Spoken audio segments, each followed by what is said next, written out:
Assalamualaikum warahmatullahi wabarakatuh. Perkenalkan, saya Rizka Dwi Handayani MKom, dosen tetap pada Prodi Manajemen Informatika STIMIK Bina Patria. Pada kesempatan kali ini, saya akan menjelaskan mata kuliah yang saya ampu yang sesuai dengan bidang keahlian saya, yaitu pemrograman berorientasi objek. Mata kuliah ini ditujukan kepada mahasiswa D3 Manajemen Informatika semester 3 dengan kode mata kuliah DM322. Diselenggarakan dalam 16 kali pertemuan dengan rincian 14 pertemuan untuk teori dan praktikum dan 2 pertemuan untuk UTS dan UAS.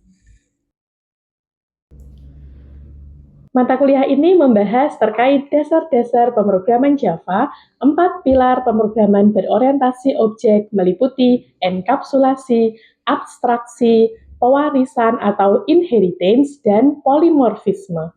Selain itu, mata kuliah ini juga akan membahas G-Frame From, yaitu sebuah komponen dasar atau kelas dalam pemrograman Java yang berfungsi sebagai wadah atau jendela utama untuk membangun aplikasi berbasis GUI atau Graphical User Interface. Adapun CPL Prodi atau capaian pembelajaran lulusan pada mata kuliah ini yaitu CPL 10 dan CPL 12 yang telah tertuang dalam RPS dan telah divalidasi oleh Ketua Prodi dan BPM.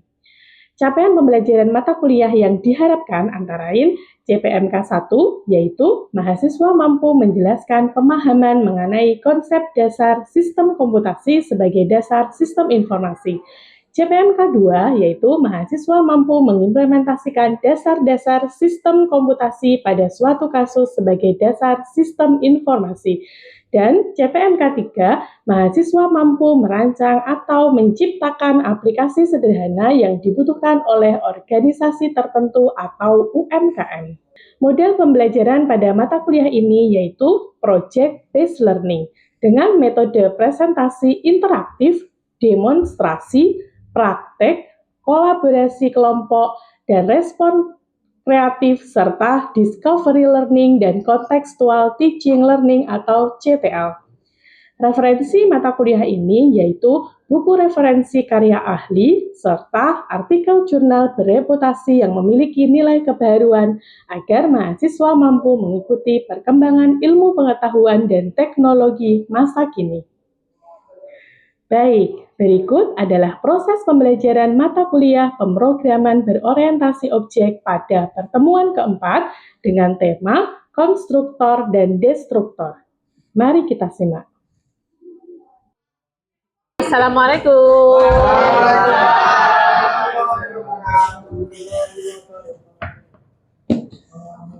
Oke, baik. Bismillahirrahmanirrahim. Assalamualaikum warahmatullahi wabarakatuh. Oke, gimana kabarnya teman-teman? Alhamdulillah sehat? Oke.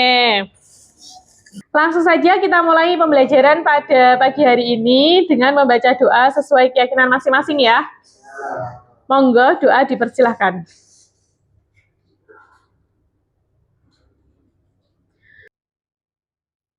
Doa selesai. Oke, baik teman-teman, hari ini kita akan masuk ke pertemuan keempat, di mana materi yang akan kita bahas pada pertemuan kali ini adalah konstruktor dan destruktor. Teman-teman masih ingat nggak kemarin kita sudah bahas sedikit tentang konstruktor dan destruktor? Oke, masih ingat nggak teman-teman? Kita kemarin sudah bahas sedikit, sudah saya spill sedikit tentang yang namanya konstruktor dan destruktor. Ingat nggak? Ingat. Nah, kira-kira apa sih konstruktor dan apa sih destruktor itu? Oke, nah ini akan kita bahas hari ini ya. Jadi di hari ini kita akan bahas yaitu ada pengertiannya, kemudian ada analoginya, serta kita nanti langsung akan praktek implementasi pada NetBeans-nya. Ya, yuk silahkan teman-teman sebelum ke komputernya masing-masing boleh perhatikan saya dulu ya. Jadi di sini yang dinamakan dengan konstruktor nih Konstruktor itu merupakan suatu metode khusus atau magic method yang akan otomatis dieksekusi pada saat instansiasi objek. Konstruktor ini biasanya digunakan untuk inisialisasi atau mempersiapkan data pada objek dengan menambahkan parameter di konstruktor tersebut. Ya, jadi ini hampir sama kayak yang kemarin. Kalau kemarin kita sudah membahas metode, nah ini konstruktor ini merupakan metode khususnya. Jadi ini agak lebih spesifik gitu ya teman-teman ya. Nah, biasanya konstruktor metode ini dipakai untuk statement koneksi ke database. Jadi kalau misalkan teman-teman nanti ke depannya menggunakan NetBeans atau Java ini untuk UMKM dan membutuhkan koneksi ke JDBC, ke database-nya, nanti konstruktor ini sangat berfungsi di sana, di file koneksi itu. Nah, dalam implementasinya ke bahasa pemrograman, biasanya cara membuat konstruktor itu adalah menuliskan nama konstruktor metodenya seperti nama kelas. Ya, jadi hampir sama kayak nama kelas. Kemudian kita lanjut ke definisi destruktor. Nah, definisi destruktor sendiri itu merupakan kebalikan dari konstruktor, teman-teman ya. Kalau tadi konstruktor itu digunakan untuk mendefinisikan atau menambah data, kalau si konstruktor ini, destruktor ini, maaf saya salah, itu otomatis dieksekusi secara otomatis saat sebuah objek dihapus. Jadi kalau bahasa saya, destruktor itu seperti pop-up, seperti notifikasi gitu. Destruktor method biasanya dipakai untuk membersihkan beberapa data atau menjalankan proses tertentu sebelum objek tersebut dihapus. Seperti konfirmasi gitu, apakah benar data ini akan dihapus? Nah, itu adalah destruktor. Kemudian, destruktor ini jarang sekali dipakai, apalagi dalam pemrograman Java. Karena apa? Di Java itu sudah ada garbage collector atau penghapus otomatis ketika metode atau kelas itu jarang dipakai. Sehingga kita tidak membutuhkan si destruktor ini. Gitu. Oke, selanjutnya di sini kita akan bahas analogi untuk konstruktor dan destruktornya ya. Nah, bisa kita lihat, kita masih sama analogi kelasnya seperti yang kemarin-kemarin dari awal kita pertemuan, yaitu di sini analoginya adalah ada sebuah kelas yang namanya mobil. Nah, di sini konstruktor itu fungsinya adalah menghidupkan mesin mobil. Sedangkan destruktor itu fungsinya adalah untuk mematikan mesin mobil. Nah, analogi lanjutannya adalah kemarin kita semua sudah tahu di sini namanya apa? Namanya adalah kelas. Kita mempunyai kelas yang namanya mobil. Kemudian kelas mobil ini mempunyai apa? Objek, betul sekali. Namanya objeknya adalah mobil Udin. Kemudian di dalam mobil Udin itu mempunyai yang namanya properti dan metode. Propertinya berupa warna cat, jenis mobil, kemudian metodenya ada tambah kecepatan. Kemarin ya contohnya ya. Nah, di sini kita tambahkan metode khusus namanya konstruktor dan destruktor. Kalau konstruktor itu di sini kita bisa katakan bahwa oke, mesin sudah hidup. Dan si destruktor itu bisa kita katakan bahwa mesin sudah mati. Itu adalah kasaran sederhananya. Kemudian, nah di sini kalau kita berbicara soal data, konstruktor ini seolah-olah dia sedang menyiapkan data yang dibutuhkan ketika mobil itu dinyalakan. Kalau destruktor itu otomatis menghapus apa? Data yang sudah tidak digunakan sehingga tampil terima kasih. Gitu. Sampai di sini ada yang mau ditanyakan dulu nggak? Lanjut, analoginya selanjutnya itu adalah kalau si konstruktor ini itu data yang dibutuhkan apa? Kemarin kan sudah ada data warna, data jenis mobil, benar nggak? Nah, itu kita masukkan ke dalam satu kesatuan konstruktornya, dan destruktornya itu cukup terima kasih. Jadi kalau analoginya itu, destruktor itu hanya kayak isinya system.out.println. Jadi dia kayak hanya menampilkan pop-up atau notifikasi itu. Gitu teman-teman. Terkait analogi, ada yang mau ditanyakan dulu? Belum. Oke. Kalau tidak ada yang ditanyakan, berarti kita lanjutkan ke implementasi Java-nya ya. Yuk, silakan. Boleh semuanya teman-teman membuka komputernya, lalu kita langsung buka NetBeans-nya. Oke, baik teman-teman, sudah terbuka semua NetBeans-nya? Oke, nah di sini kita akan langsung mulai file new project ya. Lalu kita pilih Java kategorisnya, lalu di project kita pilih Java application. Lalu di project name kita boleh kasih nama konstruktor. Jangan lupa create main class-nya dicentang, lalu kita finish. Kalau kemarin teman-teman sudah mengerjakan menggunakan laptop, itu kan berarti kemungkinan datanya lebih terjamin ya. Jadi bisa dilanjutkan pakai file yang kemarin sudah kita bahas.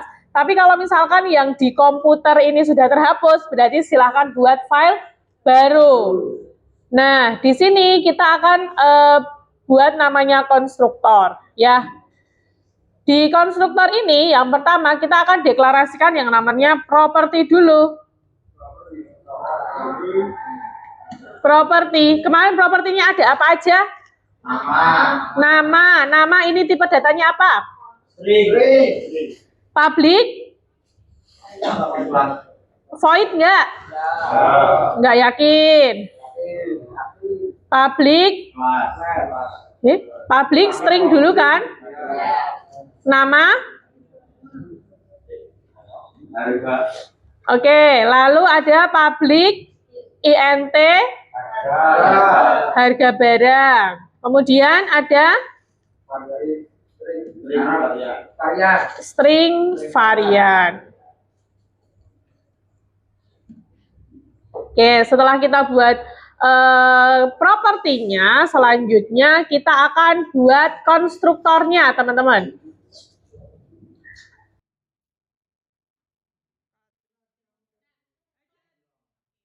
Nah, selanjutnya karena di sini kelasnya namanya barang, berarti nama konstruktornya kita samakan saja ya, teman-teman ya.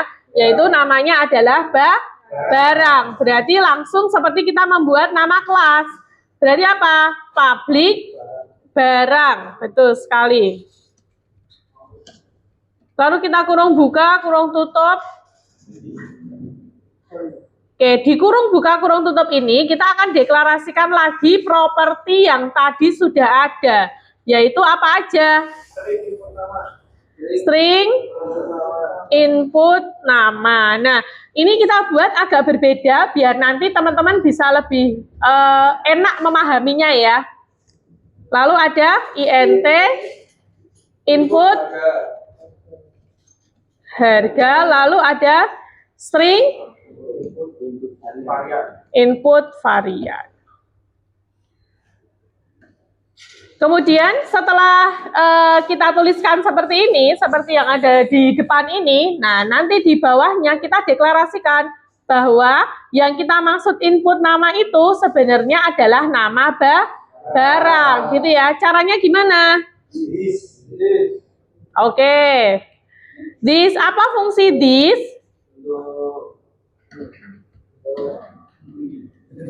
Fungsi this itu adalah menandakan bahwa nama barang yang dimaksud itu merupakan nama barang yang ada di kelas ini, yaitu kelas apa? Barang. Lalu this harga barang sama dengan input harga. Lalu this varian itu adalah input varian. Oke, sudah semua?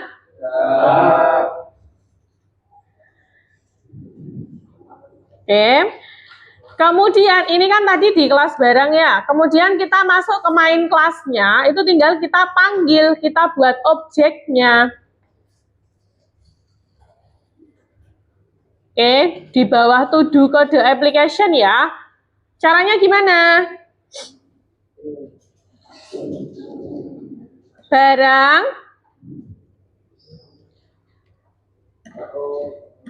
1 sama dengan new barang.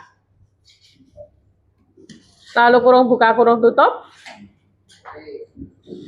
Nah, di sini kita deklarasikan dulu apa aja ininya. Ya, di barang itu tadi ada apa aja? Nama, varian, nama, harga, varian.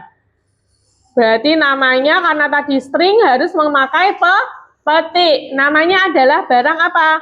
Sarimi misalkan ya. Kemudian harganya berapa sarimi? 3.500. Kemudian variannya apa? Karena varian menggunakan string, berarti kita kasih petik lagi. Variannya apa? Kuah soto ya. Gitu.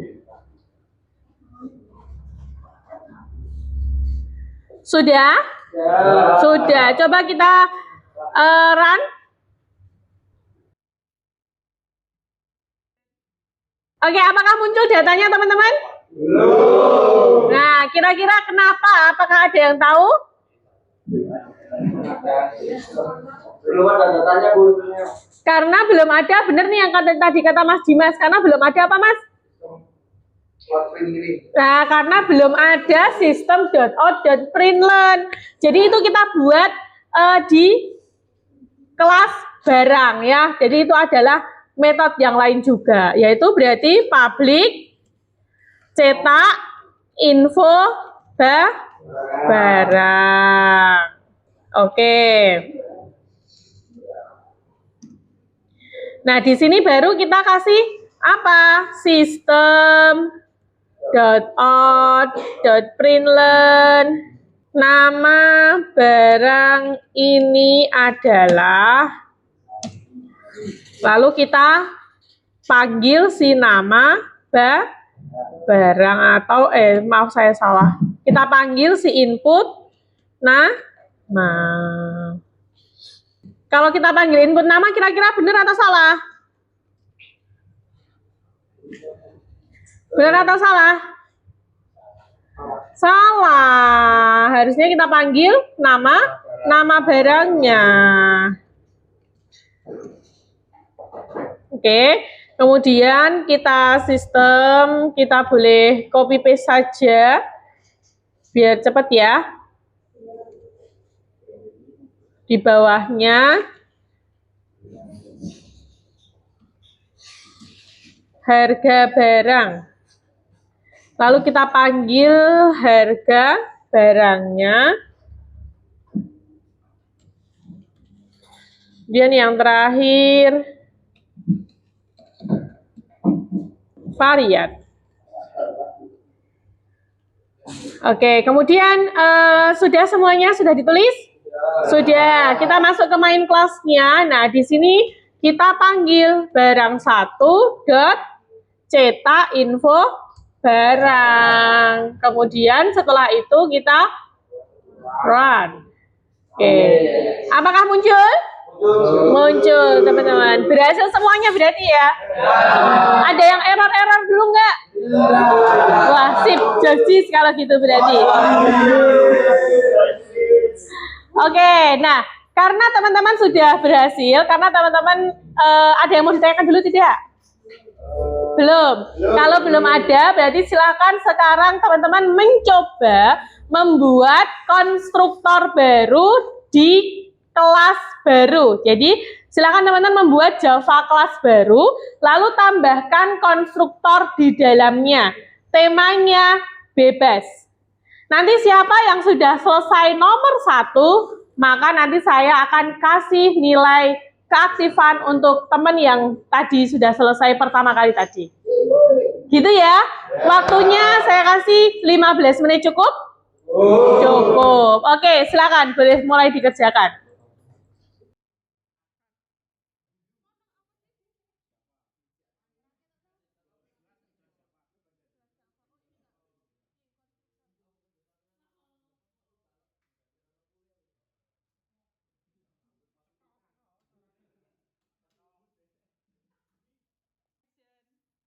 Oke, sudah selesai? Sudah ada yang selesai? Ya, yang pertama nanti langsung saya kasih nilai. Boleh acungkan, tunjuk tangan. Oke, Mas Ardi nih. Mas Ardi ini pinter ya. Aktif juga. Oke, Mas Ardi, jadi jenengan membuat apa ini? Jadi saya buat buku tulis kelas buku tulis Bu. Di sini ada konstruktor yang pertama ada input nama, lalu harga, merek dan stok. Oke, jadi nanti harapannya bisa ini ya, bisa masuk. Coba lihat main kelasnya, Mas. Oke, sudah muncul ya ini ya? Iya, ada Indomie Glass. Oke, sip. Terima kasih Mas Ardi. Nah, ini Mas Ardi ini akan dapat nilai plus ya, 80 ya. Kira-kira ada yang mau nyusul lagi yang sudah selesai selain Mas Ardi? Oh, ternyata belum nih ya. Sudah, oke.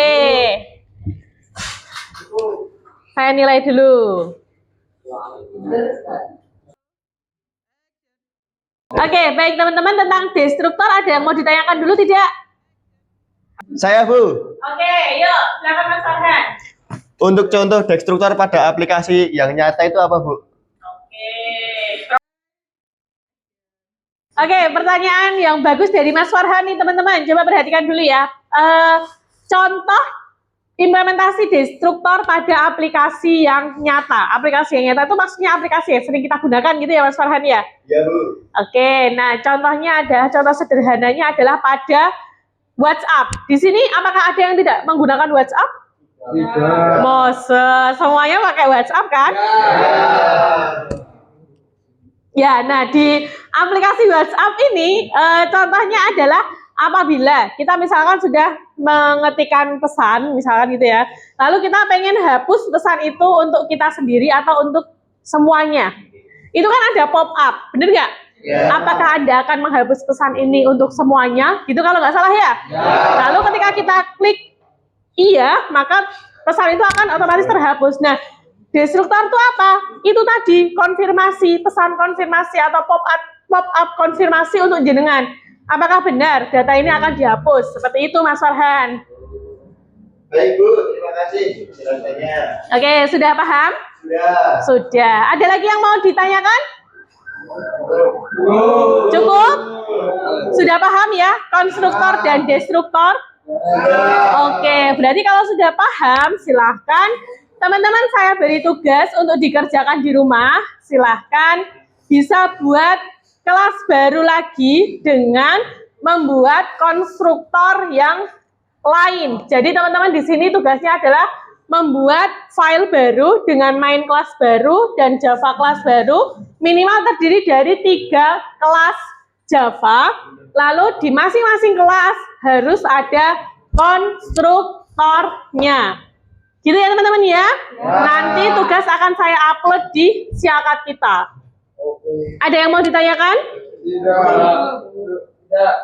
Tidak ada? Oke. Kalau tidak ada, berarti terima kasih atas waktunya, terima kasih atas perhatiannya, teman-teman. Semoga ilmu yang sedikit ini bisa bermanfaat untuk teman-teman semua. Amin. Sekian untuk hari ini, saya akhiri. Wassalamualaikum warahmatullahi wabarakatuh.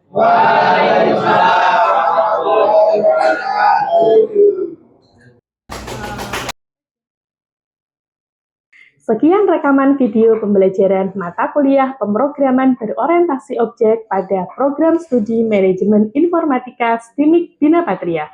Video ini digunakan sebagai salah satu syarat penyusunan dokumen pernyataan diri dosen dalam unjuk kerja Tridharma Perguruan Tinggi atau PDD UKTPT.